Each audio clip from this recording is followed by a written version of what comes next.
Hi, hello, namaste, welcome back to our channel, Supriya Vlogs. The first sentence, I made a call to you or I called you. నేను మీకు call చేశాను అని అనటాన్ని ఈ రెండు విధాలుగా మనం అనొచ్చు అనమాట. I made a call to you or I called you. మీరు ఫ్రీ అయినప్పుడు కాల్ చేయగలరు, మీరు ఖాళీ అయినప్పుడు కాల్ చేయండి అని కూడా అనడానికి make a call when you are free. Make a call when you are free. మీకు అవసరమైనవి ప్యాక్ చేసుకున్నారా? Have you packed up everything all you need. మీకు అవసరమైనవి ప్యాక్ చేసుకున్నారా? Have you packed up everything all you need. ఈ విధంగా మనము journey చేసేటప్పుడు ఎవరినైనా ఈ విధంగా అడగొచ్చు అనమాట. నీ మెడికల్ కోర్స్ పూర్తయిందా? Is the medical course completed. నీ మెడికల్ కోర్స్ పూర్తయిందా? Is the medical course completed. ఈ విధంగా మనము అడగొచ్చు అనమాట. So the next one, don't wander simply without doing any work. Wander అంటే ఖాళీగా తిరగటం అనమాట.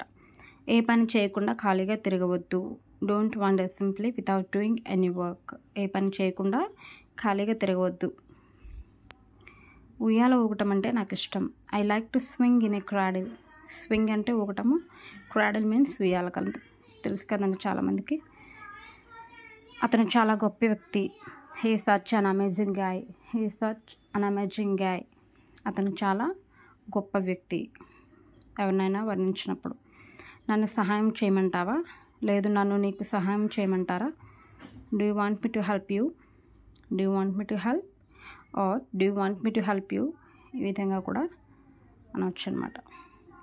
చల్లటి జ్యూస్ తాగాలనిపిస్తుందా? Do you feel like drinking cool juice. Do you want to drink అనకూడదు, డూ యూ ఫీల్ లైక్ అని అంటాం. తాగాలనిపిస్తుందా, అనిపిస్తుందా అన్నప్పుడు feel. Do you feel like drinking cool juice అనవచ్చు. I'm sure you can do it. నువ్వు ఈ పని చేయగలవు అని నాకు ఖచ్చితంగా తెలుసు. I'm sure you can do it. Are you sure about it. నీకు ఖచ్చితంగా దీని గురించి తెలుసా? Are you sure about it. Thanks for watching. Please don't forget to subscribe.